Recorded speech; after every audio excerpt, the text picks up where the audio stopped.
How's your back, Gene? My back is good. My schmeckle, not so much. That's very nice of you to joke about. It's a joke! Here. While being a public figure comes with a lot of benefits, there seems to be a very dark side of it, where almost everyone gets to be in your business, and you are just expected to sit there and take it all. This could be the case for many celebrities, but looking back to history, some rock stars have been able to curb some of these excesses by standing up to some rude interviewers. Some of these clapbacks had come with a lot of media attention, with people having varying views on their reactions. We have put together 15 top instances where rock stars got back at rude interviewers, and number one literally got physical in his own case. Just stick around and get all the juicy details. 15. The Bee Gees storm off Take a Walk from interviewer. Probably one of music's most successful groups, the storming off from an interview by the Bee Gees was indeed controversial on a British TV show after a series of rude comments. The incident happened on Clive Anderson All Talk, where the show host Clive Anderson made many humorous comments that were rather harsh and condescending. Anderson would constantly make fun of the Bee Gees, making fun of their songs and style, and even their history. At first, brothers Barry, Robin, and Maurice Gibb took it lightly, and even laughed off some of Anderson's barbs. But the insults wore on, and it was Anderson's relentless sarcasm that finally broke them down. Barry quietly rose and announced, "That's it, we're leaving." His brothers followed suit, and the trio walked off the set, leaving Anderson to finish the show without them. The incident went viral, and fans praised the Bee Gees for standing up for themselves and not putting up with disrespect.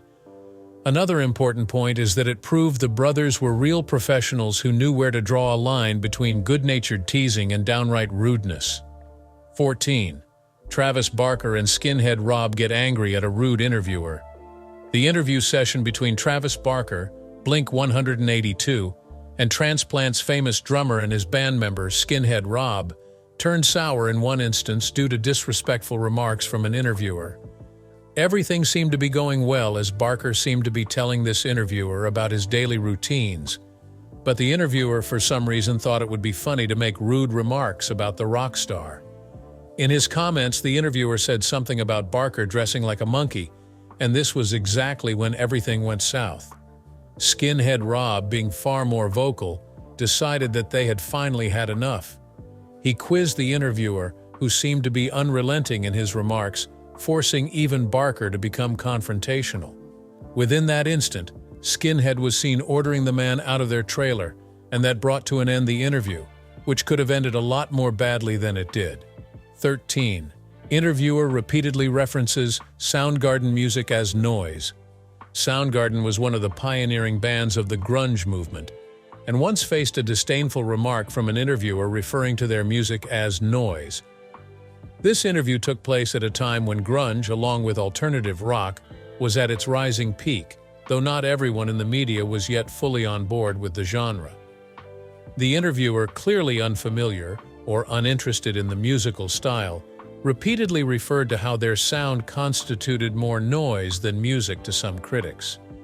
The lead vocalist of Soundgarden, Chris Cornell, was the one who had to face degrading comments from this interviewer. However, rather than becoming defensive and getting angry with the remark, which seemed to be the end goal of the interviewer, seeing as he repeatedly mentioned that the music was noise, Chris managed to counter the remark with some sarcastic commentary of his own, totally taking charge of the conversation. The interviewer was heard asking what they hoped to achieve with such aggression, which was still a reference to the music, but Chris maintained his cool through it all. 12. Marilyn Manson's face-off with Bill OReilly. With Marilyn Manson having been an infamously provocative stage performer, he once came onto an interview with the conservative talk show host Bill OReilly during a session entitled Children at Risk. This conservative talk show host would confront Manson for what he described as his corrupting influence on the young audience, setting the stage for a face-off, particularly over issues on how his music and performances were poisoning the minds of the nation's youth. Amazingly enough, Manson greeted viewers with a composed and eloquent demeanor from the start of the exchange. When OReilly attacked him for supposedly propagating vulgarity on the younger ones, Manson did not become hostile. Rather, he clarified that his music was a form of art and expression, and its meaning was derived from society, not the cause of it. Manson highlighted that he wasn't a conformist on his path and admired the fact that OReilly antagonized him as well. Probably, OReilly was ready for a more violent response, and it was a surprise to Manson's responsible answers. This debate never escalated above a civilized level, and Manson made use of his chance to rid any preconceived notions of him being an evil influence by keeping cool and citing his right as an artist to do so. This interview will be remembered for quite some time due to the intelligence and self-control of Manson, whom the media has demonized on more than one occasion. 11. Prince storms off The View interview. Prince Rogers Nelson was quite a talented musician and made waves back in the day with his craft. On one occasion he appeared on the television show The View, where he was to answer some questions about his craft and lifestyle. However, things took an unexpected turn when one of the female hosts went on to make a highly inappropriate comment, saying she fantasized about sleeping with the legendary musician. It was a joke, but one which crossed the line for Prince, who seemed particular about such topics. Instead of laughing it off, Prince, visibly disturbed, walked out without much ado. The reaction was quick yet polished. It was a clear-cut message that this was not going to be the way he was going to be objectified or belittled. In fact, the moment the hosts were left to recover from the sudden exit was somewhat awkward. Prince's response only underlined his dignity and pride in his work. It started to make headlines, and a lot was struck by the smoothness with which he avoided being drawn into anything embarrassing or disrespectful. 10. Reaction of Johnny Rotten after being linked with the Sex Pistols. Johnny Rotten, the known former lead singer of the ultimate punk band, the Sex Pistols, has a very complicated relationship with his past, and the way it has eclipsed all of his other work as an artist. In one of his interviews, Rotten, who already performed under his real name John Lydon, was introduced in such a way that it seemed the interviewer was stuck with the old band of the singer, not focusing on his recent works and evolution as an artist. This enraged Lydon, and he cut off the introduction, accusing the host of taking the easy route with his past just for attention, instead of focusing on his recent achievements. Lydon snapped, telling her he wasn't going to sit through a discussion about the Sex Pistols when there was so much more to his career and life. He was angry at the way the media bracketed him, time and again, refusing to shine the spotlight on his growth. That tense exchange revealed much in the way of Lydon's persistent wish to be considered more than an artist with the Pistols, and how short his fuse was regarding people who would not acknowledge such evolution. 9. Brian May walks out. During an interview, Queen's guitarist Brian May is always calm and collected, but not even he can sometimes avoid the stressful moments and frustration that come with being in the spotlight. In one interview session, May was already on edge because of something that had happened earlier, which was compounded when the interviewer tried to show him a video that was supposed to serve as a centerpiece of the discussion. Unfortunately, for technical reasons, it just would not play. And after a few attempts to try and get it going, May's frustration boiled over. This one small accident broke the camel's back. It was apparent that he had already been annoyed by the tone and flow of the interview. As he couldn't just get himself to be calm, he called the interview off in frustration. To May, who also sets higher standards for himself and others, this definitely was a waste of time. However, he later apologized to his fans, explaining that he was just in a bad mood and that the whole thing was really poorly managed. The rare flash of anger from May sent shockwaves among those who regard him as one of the most patient and composed rock stars, but it underlined once more the great pressure artists find themselves in. 8. Dave Grohl. Snapping at a paparazzi. Dave Grohl has long been a cool frontman for Foo Fighters and the respected drummer of Nirvana, never being too boastful about his status or distancing himself from fans. However, he's also no stranger to the intrusive nature of the media, as one day at an airport things came to a head. Feeling pretty tired after a long flight, Grohl was confronted by an exceptionally pushy media person who evaded his personal time. The photographer bombarded Grohl with questions, following him aggressively through the terminal and taking flash photos. Grohl repeatedly asked him to leave him alone, but the harassment continued unabated until he reacted. He turned to the photographer and told him in no uncertain terms to back off. Grohl's frustration was palpable as he made it clear his personal space and boundaries had been breached. It was one of those few moments when Grohl let his anger out, which was very far removed from his general easygoing nature. It made headlines, and many sided with Grohl, knowing full well the stress of dealing with media day in and day out, praising him for standing up to the invasive behavior. 7. Ronnie James Dio's reaction to being labeled as short. Ronnie James Dio was one of the great voices in heavy metal music. However, due to his height, he used to bear several comments about his height. Once, an ill-mannered interviewer commented directly on Dio's height, calling him short with arrogance. This remark forced Ronnie to become defensive and a little aggressive at the time. He was heard challenging the interviewer to a fight, maybe as a means to prove that his small stature had nothing to do with his abilities as a person. Also in the background, we could hear another individual drag the interviewer out of the scene in order to prevent the situation from becoming worse than it already is. This encounter pointed out how much words could hurt, and clearly pointed out that people shouldn't be judged by what they have no control over. Who knows? The story could have ended much differently if the interviewer wasn't taken out of the scene. 6. Sebastian Bachs' anger to comparison of Poison. Sebastian Bach, the dynamic and voluble frontman of Skid Row, is anything but restrained when it comes to the defense of the integrity of his band.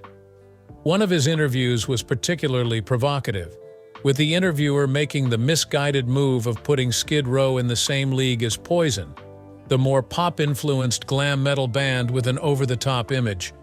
The comparison got under Bach's skin because he genuinely considers Skid Row to be heavier and more authentic rock. An incensed Bach shot back at the interviewer, making one thing clear: Skid Row was not in the same category as Poison. He said Skid Row's music had a deeper, harder edge, and they were far more aligned with true heavy metal than the glam rock scene Poison represented. Bach's fiery response went on to be a memorable moment in his career, which once again gleaned praise as one who was very protective of the image and musical direction taken by his band. This further evidenced the divisive nature of the rock world at the time, with bands often subjected to and stereotyped by genre quite unfairly. 5. Nikki Sixx's angered over Poison comparisons. Motley Crue bassist and chief songwriter Nikki Sixx has long seemed to despise being grouped in with fellow glam metal band Poison, whose style and music he felt were decidedly different from his own. In one interview, the tension boiled over when an interviewer compared Motley Crue with Poison, saying both bands were cut from the same mold. Sixx took great pride in the darker, edgier approach Motley Crue took to rock, and he took immediate offense. The comparison was no less an insult to the image the band had worked hard to cultivate than it was to its musical credibility. To Nikki, frustration with Poison, and Bret Michaels in particular, had been mounting for years. This interview was the last straw. He took umbrage to the comparison, citing that Motley Crue had a heavier, more authentic sound compared to Poison's watered-down glam rock, representative of everything Sixx despised. This quickly escalated into a public feud between the two bands, each taking jabs at one another in the press. As evidenced by Sixx's reaction, this was a hole in the mentality of the 1980s rock bands, where bands such as Motley Crue did not want to be thought of or termed glam metal, which to them was shallow and inferior. 4. Dave Mustaine's interview incident.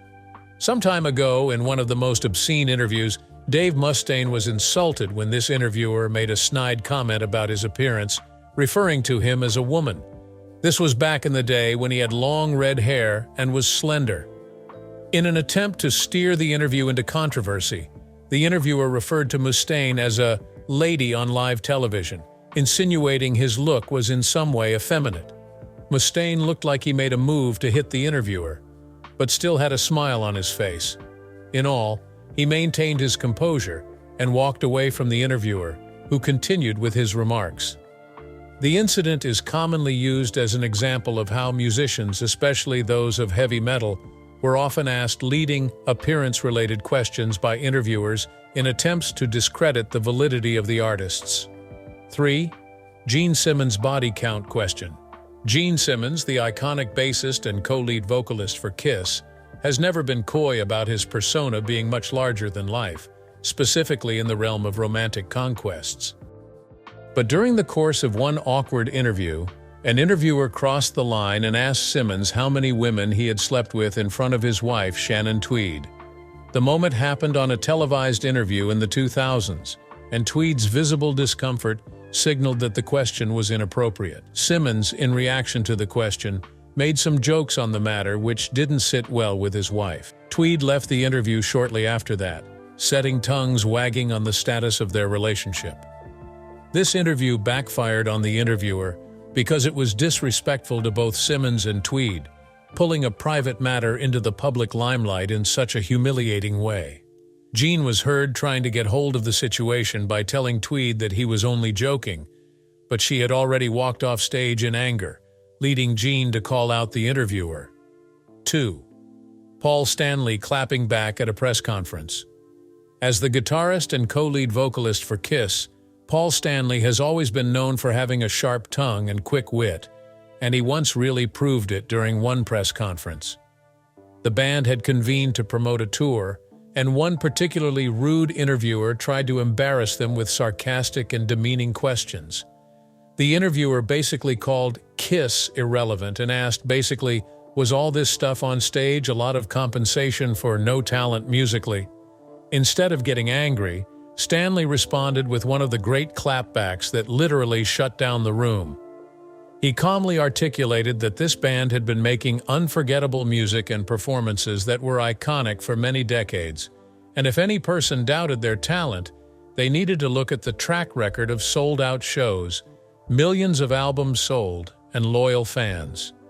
Stanley made sure to point out that longevity in the industry is something earned, not given, while this interviewer's attempt to belittle them showed he had no idea what it took to build a legacy. 1. Chris Martin's fight with a disrespectful interviewer.